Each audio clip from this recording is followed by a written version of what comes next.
نحمد اللہ تعالی ونسلم علی رسولہ المجتبی وعلی آلہ وصحبہ وبارک وسلم دائما ابدا اما بعد اعوذ باللہ من الشیطان الرجیم بسم اللہ الرحمن الرحیم بحمد اللہ تعالی ثم الحمد للہ تعالی۔ آج آپ کا سبق شروع ہوگا سورۃ النازعات سے۔ یہ سورہ مبارکہ مکہ مکرمہ میں نازل ہوئی۔ اس پہ 2 رکوع 46 آیات مبارکہ 197 کلمات 753 حروف ہیں صاحب خزائن کے مطابق۔ ملاحظہ کیجیے، اعوذ باللہ من الشیطان الرجیم بسم اللہ الرحمن الرحیم والنازعات غرقا والناشطات نشطا والسابحات سبحا فالسابقات سبقا فالمدبرات امرا۔ ان 5 آیات مبارکہ میں 5 قسموں کا ذکر کیا گیا ہے۔ رب ذوالجلال فرماتے ہیں والنازعات غرقا، اور قسم ہے نازعات کی کہ جب وہ غرق ہوں۔ نازعات لفظی معنی ہوتا ہے کھینچا تانی کرنا، کھینچنا، اسی سے لفظ تنازع ہے۔ ہم اردو میں استعمال کرتے ہیں کہ تنازعات کو مٹانا چاہیے، فلاں اور فلاں کے درمیان تنازع پیدا ہو گیا۔ تنازع یوز نزاع، کھینچا تانی کا ہونا۔ موت کے وقت کو نزاع کا وقت بھی اس لیے کہتے ہیں کہ وہ جان کو جسم سے کھینچا جاتا ہے۔ مفسرین اکرام فرماتے ہیں جگہ وہ ملائکہ مراد ہیں کہ جو کافروں کی جان نکالنے والے ہیں۔ جان تو حضرت اسرائیل علیہ السلام ہی نکالتے ہیں، مگر ان کے ساتھ اللہ رب العزت جل وعلا کی جانب سے کچھ فرشتے ہوتے ہیں جن کو ان کے معاون کہا جا سکتا ہے۔ اور کافر کی جان جب حضرت اسرائیل علیہ السلام نکالنا چاہتے ہیں تو فرماتے ہیں خبیث روح اللہ تعالیٰ کے غضب کی طرف اور جہنم کے سائے کی جانب نکل، تیرا رب تو اس سے ناراض ہے، تو روح جسم میں پھیل جاتی ہے۔ میرے اور آپ کے کریم آقا حضور علیہ السلام کے ارشاد گرامی قدر ہے، جس طرح کانٹے دار سلاح کو، گرم سلاح کو گیلی اون میں رکھ کر کھینچا جائے، جو حال اون کا ہوتا ہے اس طرح اس مرنے والے کا حال ہوتا ہے۔ ایک روایت میں یہ ہے کہ منہ کے راستے سے کانٹے دار جھاڑی کو داخل کر کے پخانے کے راستے سے اس قوت کے ساتھ کھینچا جائے کہ ہر کانٹا ہر بال کی جڑ میں الجھا ہوا ہو، پورے جسم کی کھال بھی ادڑ جائے، آنتڑیاں بھی کٹ جائیں۔ جتنی تکلیف اسے ہوتی ہے اس سے کہیں بڑھ کر مرنے والے کو ہوتی ہے۔ وہ فرشتے اس کے ساتھ ایسا سلوک کرتے ہیں، اور پھر وہ فرشتے حضرت اسرائیل علیہ السلام جب روح کو قبض فرما لیتے ہیں تو حضرت اسرائیل علیہ السلام کے ساتھ جہنم کے فرشتے ہوتے ہیں، ان کے پاس جہنم کے آنکڑے ہوتے ہیں، اور ان کے پاس جہنم کے بدبودار ٹاٹ ہوتے ہیں۔ اس کی روح جب بدن سے نکلتی ہے تو بڑی بری حالت میں ہوتی ہے۔ اس روح کو فرشتے آنے واحد میں اسرائیل علیہ السلام سے وصول کر کے جہنم کے ٹاٹ میں لپیٹ لیتے ہیں، اور پھر اس روح کو آسمان کی جانب لے جایا جاتا ہے۔ اس روح سے اتنی خبیث بدبو آتی ہے کہ شاید وہ کسی مردار کی بدبو اتنی گندی نہ ہو جتنی گندی بو اس کی روح سے آتی ہے۔ پھر وہ فرشتے اس کو لے کر آسمان دنیا تک پہنچتے ہیں۔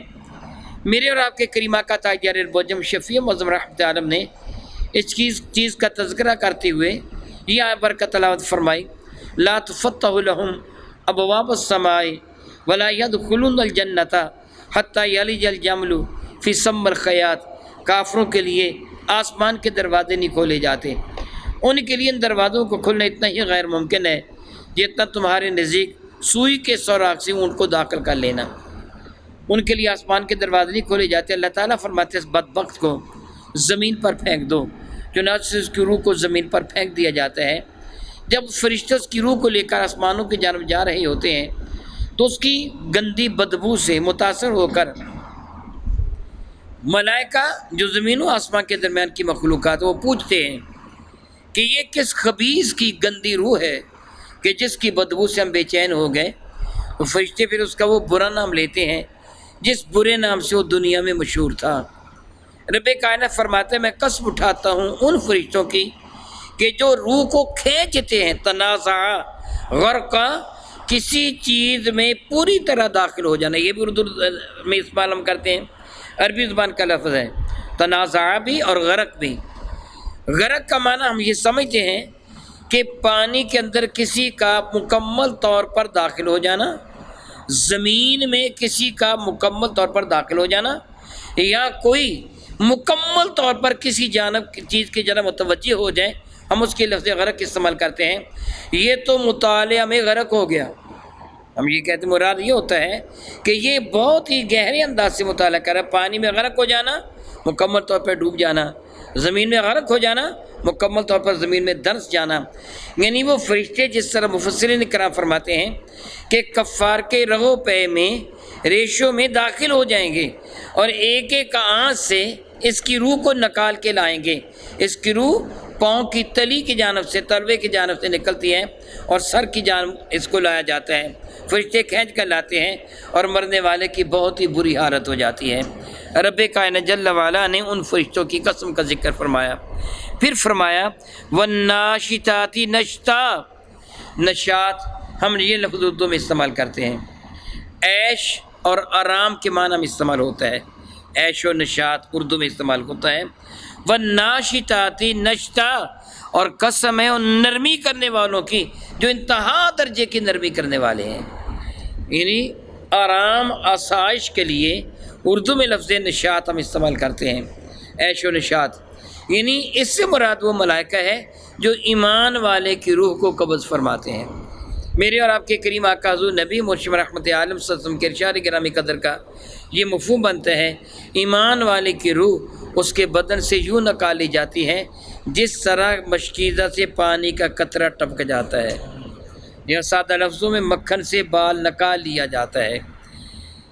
حدیث مبارکہ میں ہے کہ حضرت سیدنا اسرائیل علیہ السلام مرنے والے کے قریب آتے ہیں اور ان کو وہ خبر دیتے ہیں رب کائنات جل وعلا کی جانب سے، جو قرآن کریم کی آیہ مبارکہ ہے، یا ایھا النفس المطمئنہ، اے نفس مطمئنہ، ارجعی الی ربک راضیۃ مرضیہ، اپنے رب کی جانب نکل، تیرا رب تجھ سے راضی ہے، تو اپنے رب سے راضی ہے۔ تیرا رب فرماتا ہے فادخلی فی عبادی وادخلی جنتی، میرے بندوں کی صف میں شامل ہو کر جاؤ، میری جنت میں داخل ہو جاؤ۔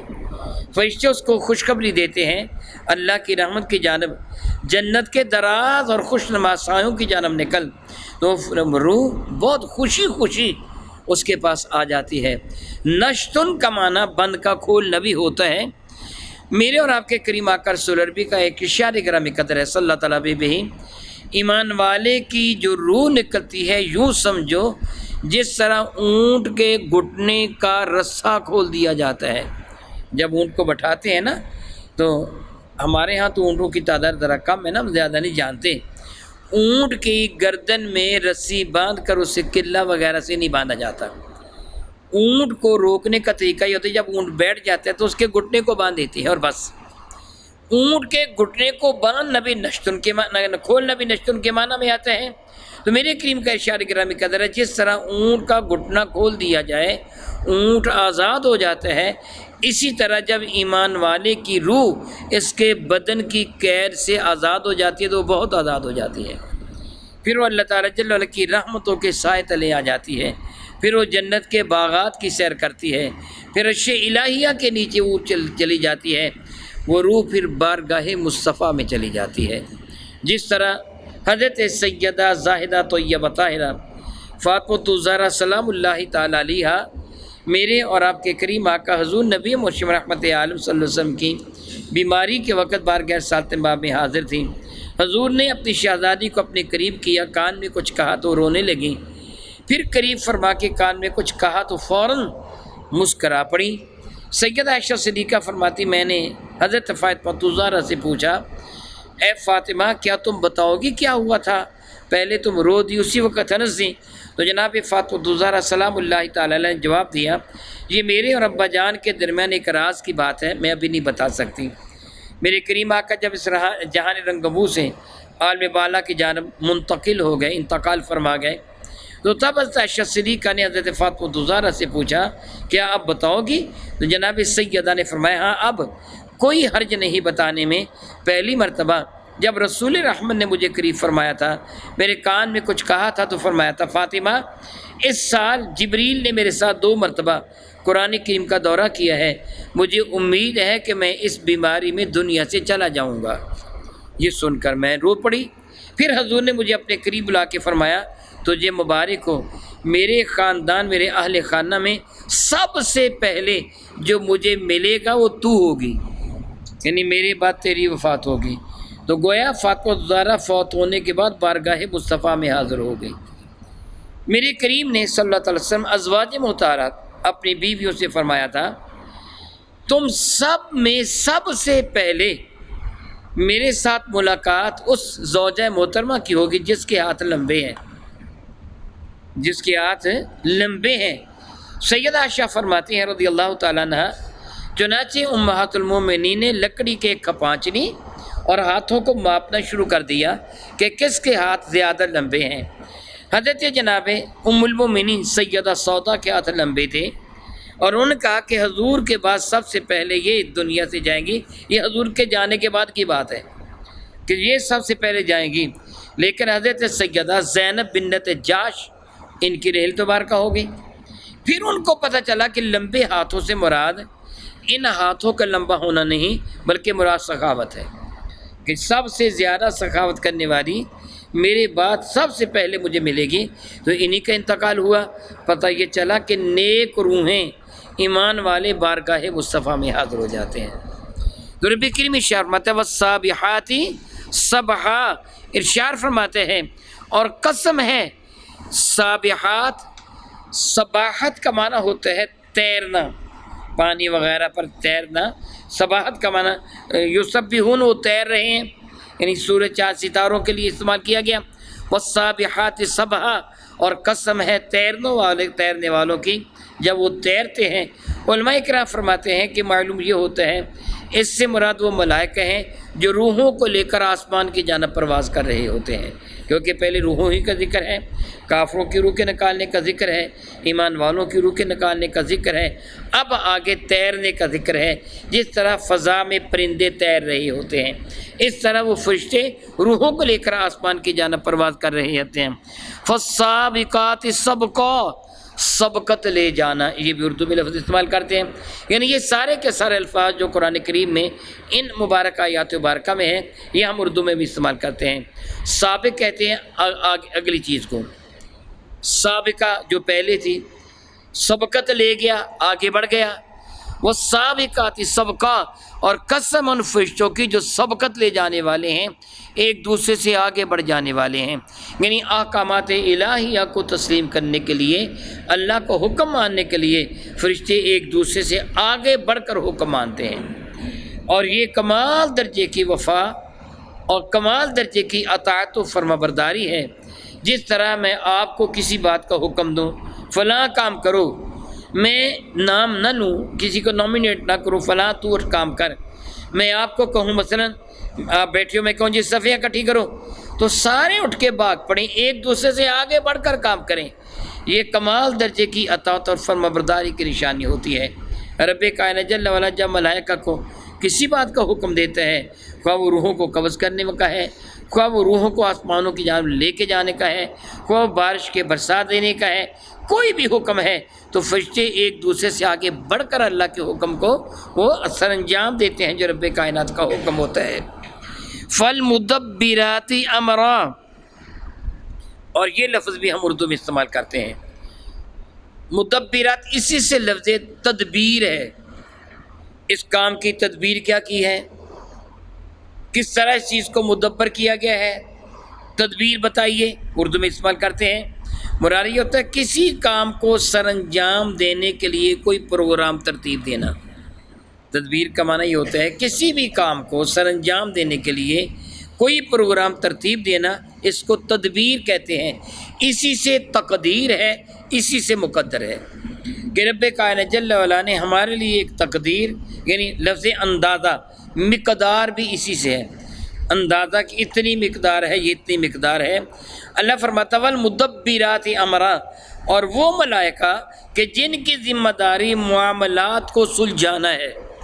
جس طرح مفسرین کرام نے حدیث مبارکہ کے حوالے سے نقل کیا حضرت سیدنا جبریل امی، یہ 4 فرشتے مدبرات فی الامر میں آتے ہیں، یعنی جو کائنات کی تدبیرات کرتے ہیں۔ حضرت سیدنا جبریل امین انبیاء علیہ السلام کی جانب وحی بھی لاتے ہیں، اور اللہ تعالیٰ جل وعلا کے لشکروں کے یوں کہیے کہ افسر اعلیٰ بھی ہیں، ان کے کنٹرول میں ہیں جو اللہ کے لشکر ہیں۔ جب بھی کسی قوم کو تباہ کیا گیا، خواہ پانی سے تباہ کیا گیا جس طرح حضرت نوح علیہ السلام کی قوم کو، یا دریا میں غرق کیا گیا جس طرح فرعون لعین کو، یا مچھروں کے ذریعے ہلاک کیا گیا جس طرح نمرود کو، یا اللہ تعالیٰ نے چنگھار کے ساتھ ہلاک کیا جس طرح قوم شعیب کو، یا اللہ تعالیٰ نے تیز ہوا کے ساتھ ہلاک کیا جس طرح قوم عاد و ثمود کو، وغیرہ وغیرہ۔ ان سارے کے سارے لشکروں کے جو حکمران ہیں وہ حضرت جبریل امی ہیں۔ حضرت جبریل نے ہی ساری قوموں کو تباہ کیا، اور ان کی کوئی اللہ تعالیٰ حکم دے جبریل فلاں ملک کو الٹ دے، فلاں شہر کو برباد کر دے۔ وہ سیدوم کے 7 شہر جو حضرت سیدنا لوط علیہ السلام کی قوم کے 7 شہر تھے، ان 7 شہروں کو جبریل امین نے بیک وقت زمین کی جڑ سے اکھیڑ کر ان کو بالکل اوندا کر دیا تھا۔ اللہ فرماتا فجعلنا عالیہا سافلہا، ہم نے ان کی بلندیوں کو پستیوں میں بدل دیا تھا، بالکل اوندا ان کو غرق کر دیا تھا۔ یہ سارے کام جبریل امین کے ذمہ ہیں۔ حضرت میکائیل علیہ السلام بارش برسانے اور رزق تقسیم کرنے کی ذمہ داری، یہ فصلوں کا اگانا اور ان میں دانہ دنکا وغیرہ اناج کا پیدا ہونا، یہ ساری کی ساری ذمہ داری حضرت میکائیل علیہ السلام کی ہے۔ حضرت اسرافیل علیہ السلام اللہ تعالیٰ کے احکامات ان تک پہنچاتے ہیں، اور سور کا پھونکنا قیامت سے پہلے یہ حضرت اسرافیل علیہ السلام کی ذمہ داری ہے، اور کائنات میں روحوں کو قبض کرنا، موت سے ہمکنار کرنا، یہ حضرت اسرائیل کی ذمہ داری ہے۔ علماء فرماتے ہیں یہ وہ فرشتے ہیں جن کو مدبرات فی الامر کہا جاتا ہے، جو افعال کی تدبیرات کرتے ہیں۔ رب ذوالجلال نے 5 قسموں کا ذکر فرمایا ان 5 آیتوں میں۔ والنازعات نزعا، وہ کھینچا تانی والی، والناشطات نشطا، سہل اور آسانی کے ساتھ چلنے والی، والسابقات سبقا، فضا میں تیرنے والی، والسابقات سبقا، ایک دوسرے سے آگے بڑھ جانے والی، فالمدبرات عملا، معاملات کو سر انجام دینے کے تدبیر کرنے والے۔ جواب قسم ہے یوم ترجف الراجفہ، وہ دن قیامت کا دن جب کپ کپائے گی زمین، زور زور سے کپ کپانا، رجفن زور زور سے کسی شے کا ہلنا، یعنی زمین پہ عظیم منجال آ جائے گا، زلزلہ آ جائے گا، زمین اتنے زور زور کے ساتھ ہلے گی کہ جس کا آپ تصور بھی نہیں کر سکتے۔ جس طرح دریا میں شدید طوفان آ جائے تو ایک معمولی کشتی ہچکو لے لیتی ہے، اوپر نیچے ہوتی ہے، زمین اس سے بھی زیادہ زور کے ساتھ ہلے گی۔ الیاذ باللہ تعالیٰ ثم الیاذ باللہ تعالیٰ، یہ تھر تھرا اٹھے گی، سارے کے سارے پہاڑوں پر اضطراب طاری ہو جائے گا، ٹوٹ پھوٹ کر ریزہ ریزہ ہو جائیں گی۔ رب کریم فرماتے ہیں تتبعها الرادفہ، ردیف، جو بچے نعت پڑھتے ہیں ان کو علم ہے کہ ردیف کیسے کہتے ہیں۔ پہلے شعر کے بعد دوسرے شعر کو ردیف کہتے ہیں۔ شعر کے 2 حصے ہوتے ہیں نا، ایک پہلا حصہ ہوتا ہے اور ایک دوسرا حصہ ہوتا ہے، دوسرے حصے کو ردیف کہتے ہیں۔ ویسے لغوی طور پر ردیف اس آدمی کو کہتے ہیں جو سوار کے پیچھے بیٹھا ہو۔ پہلے تو گھوڑا تھا نا، اگر آپ موٹر سائیکل پہ بیٹھے ہیں، اگلا مقدم ہے اور پچھلا ردیف ہے، اس کے ساتھ جو بیٹھا ہوا ہے، تو اس کا معنی کیا بنا تتبعها رادفہ، اور وہ جو زلزلے آئیں گے تتبعها اتباع کرنا، اتباع کا معنی ہوتا ہے ایک کے بعد دوسرے کا آنا، ایک کے بعد اتباع کرنا، جس طرح سن چکے ہیں کئی دفعہ نقش قدم پہ چلنا، ایک کے بعد دوسرے کا آنا۔ رادفہ یعنی جو ردیف پیچھے، مراد کیا ہے؟ وہ زلزلہ ایک ہی مرتبہ آ کے رک نہیں جائے گا، بلکہ وہ تسلسل کے ساتھ آئے گا، ایک کے بعد دوسرا، ایک کے بعد دوسرا، ایک کے بعد دوسرا، اس پہ تسلسل ہوگا۔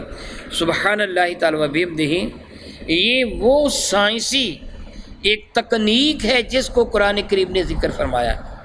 میں بھی جانتا ہوں اور آپ بھی جانتے ہیں، یہ بلب کنٹینیو نہیں جل رہے ہیں بلکہ سٹروک لگ رہا ہے، اسٹروک لگ رہا ہے، لیکن اسٹروک کا دورانیہ اتنا قلیل ہے، یعنی اتنی تیزی کے ساتھ اسٹروک لگ رہا ہے کہ یہ جلتا بجھتا نظر نہیں آتا، مسلسل جلتا ہی نظر آ رہا ہے۔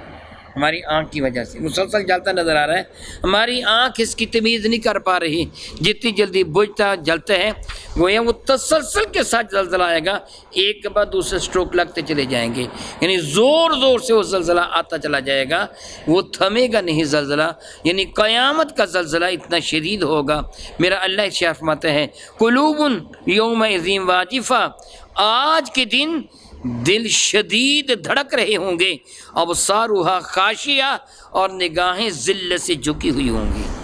یعنی جب وہ قیامت کا دن آئے گا، یاد رکھیے وہ دن اتنا زیادہ ہولناک اور ہیبت ناک دن ہے، اگر موت آ جانا ہوتی تو سارے کے سارے انسان اس کی ہیبت سے مر جاتے۔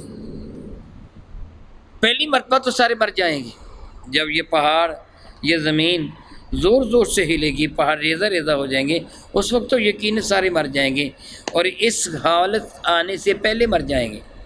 یہ تو بعد والی حالت ہوگی نا، کہ جب آسمان بھی ٹوٹ جائے گا، ستارے بھی گر جائیں گے، سورج چاند آپس میں ٹکرا جائیں گے، ایک عجیب کوہرام بپا ہو جائے گا، ہلچل مچ جائے گی کائنات میں۔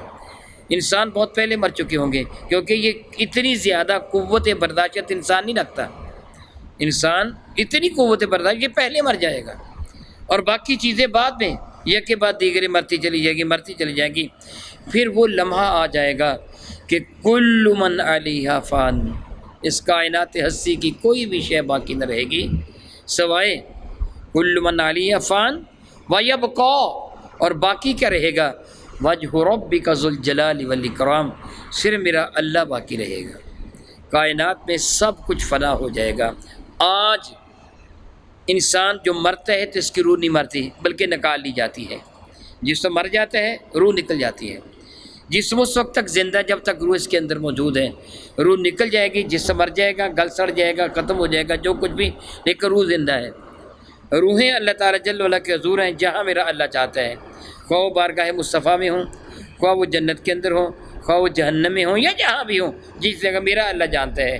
لیکن جب قیامت آئے گی پھر روحیں بھی مر جائیں گی، پھر کچھ بھی نہیں ہوگا، نہ سورج نہ چاند نہ ستارے نہ زمین نہ تحت نہ فوق نہ عرش نہ کرسی، کچھ بھی تو نہیں ہوگا۔ کیا ہوگا؟